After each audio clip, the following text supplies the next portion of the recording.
Stan Houston for the Church of Democratic Enlightenment. This is my third talk on Agenda Free Speech at What Cost, a Canadian TV program.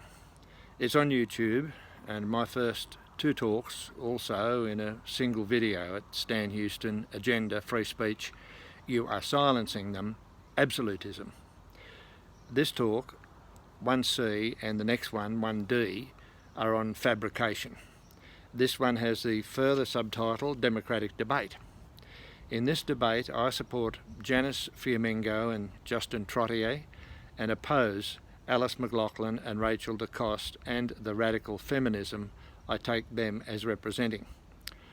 I'm only arguing one fabrication of McLaughlin, who's Professor of Philosophy at York University here, because most of the space will be devoted to explaining conventions of debate, which I think McLaughlin inverts on behalf of contemporary feminism. The subtitle, You Are Silencing Them, of all my talks on this show is the fabrication I argue here. In response to an account by the moderator, Steve Paikin, of how an earlier agenda program was put off air when protesters rushed the stage, McLaughlin says, quote, "There isn't always a clear distinction between ideas and people. It wasn't ideas that rushed the stage, it was people who were directly hurt by the effect of this program. And if you're a rape apologist, you deny a rape culture, you are hurting people. So you're not just making people uncomfortable, you are silencing them by telling them that they don't matter, they don't have value, they don't have the same place at the table you do. There isn't a place at the table for them.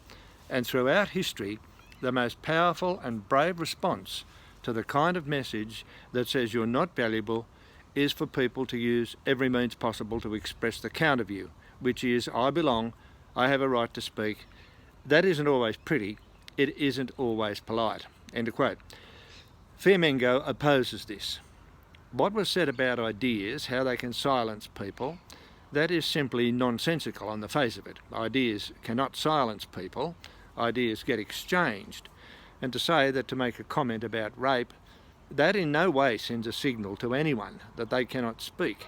And to pretend that ideas have a kind of power to silence that they do not have in a free democratic society where people have equal rights is precisely to silence the free exchange of ideas and therefore to guarantee that we won't be able to debate things in a useful way. End of quote. We know ideas can't literally silence people, and the program does make nonsense of the claim that they can, because everyone acknowledges that there was a heated Q&A after Fiamengo's talk at Queen's University, productive, as Fiamengo says. The first issue here is Fiamengo's compressed argument about precisely to silence the free exchange of ideas. If you act as though, pretend, an idea has silenced you, that is a license to silence the expresser of the idea in return. That is, without having to argue against the idea, which you can't because you have no argument, though you're pretending, it's because you've been silenced. Lack of ideas silences. So ideas silence people who can't say anything to reasonably oppose the idea without sounding unreasonable and silly, while still insisting that their contrary view is correct. At Ottawa Uni, where Fiamengo was shut down by the fire alarm, it was precisely the Q&A that was totally eliminated, the chance to speak. Democracy. Ideas give voice. Far from ideas silencing anyone, ideas enable speech. I have a book of speeches by Emmeline Pankhurst, Mahatma Gandhi, Nelson Mandela, Martin Luther King Jr., Indira Gandhi, among others. Who would McLaughlin have in mind as more excluded from a place at the table than the women for whom Pankhurst sought the vote in 1913 and for whom Mrs. Gandhi sought education in 1974? More than the blacks of apartheid South Africa in 1964 and the blacks of the United States in 1968, more than the people of India under British rule in 1916. None of these voices were silenced. Trottier makes the point that free speech has been the instrument of the liberation of minorities and the oppressed. The supporters of these leaders never used methods that were not pretty, not polite, from lack of ideas, but rather in association with brilliant ideas.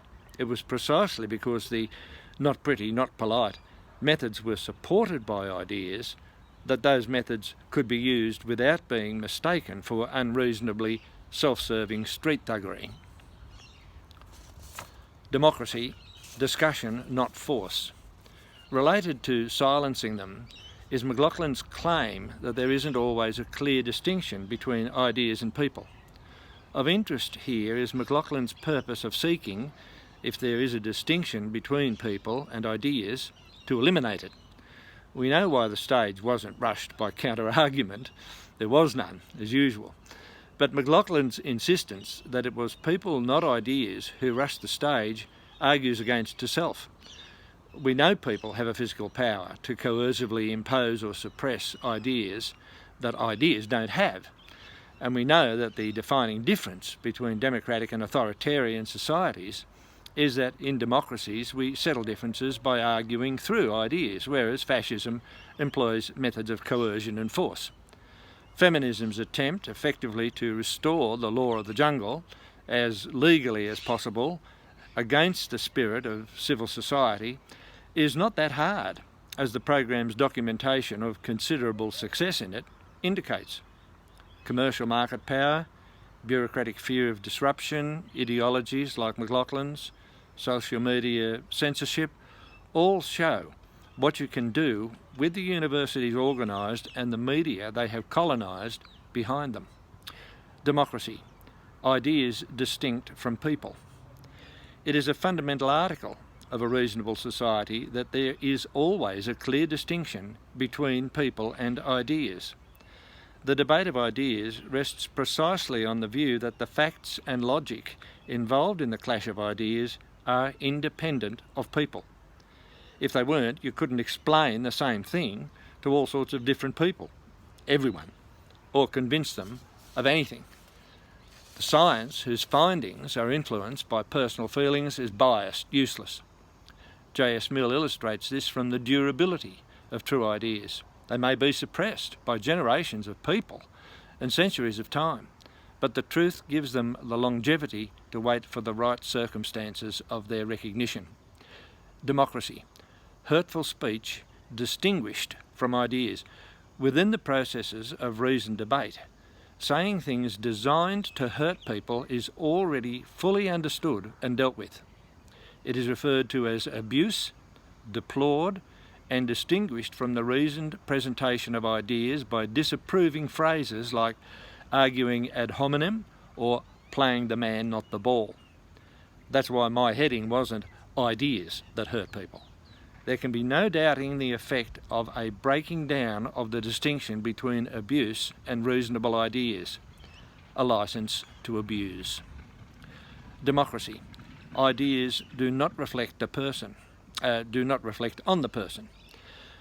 Feelings can be hurt in the thrashing out of ideas, as Firmengo concedes, but the conventions of reasoned debate acknowledge this with a full apparatus for reducing and eliminating hurt feelings, all directed at the idea that what is involved is objective fact and logic, ultimately separate from any person, and no rational basis for anybody to be emotionally injured.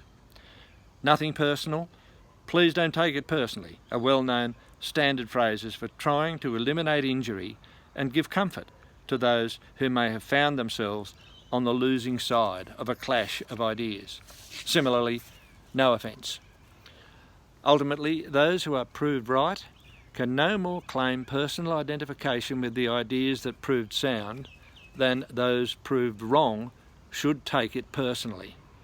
Everybody who enters the domain of argument knows that in doing so they risk ending up on the wrong side of issues. We are, as Trottier says, all fallible. We enter debate acknowledging from the outset that we might be wrong with, as we say, an open mind. While that will preempt hurt feelings, it has a different rational basis from that emotional purpose. Literally, open-mindedness means whatever I believe now, I'm open to reason, which may prove me wrong. which has the further subtext, and we are not going to be delayed in getting to the rationally correct position on this issue by any silly emotional attachment on my part to some preconceived view. Open-mindedness has the implication of I am never fearful of any counter-argument, and McLaughlin's teaching of Mill will tell her that this goes to the point of saying, and indeed, I need all those counter-arguments, because unless my view has withstood them all, I cannot know I am correct in that view. It is integral to working out the best ideas, that they be separated from personal feelings. Democracy. Views compete as to popular good. While ideas are not personal, in democracy they are directed to the benefit of persons. In the case Pakin describes, the stage was rushed by people opposing a budgetary measure. They objected that money was not to be applied to their benefit, but to someone else's. Bentham, a contemporary of Mill, defined the goal of societal improvement as the greatest good of the greatest number. We can see that what those who shut down supposedly hurtful speakers aim to do is eliminate ideas that might benefit others rather than themselves. Please retweet, follow, share. Thanks.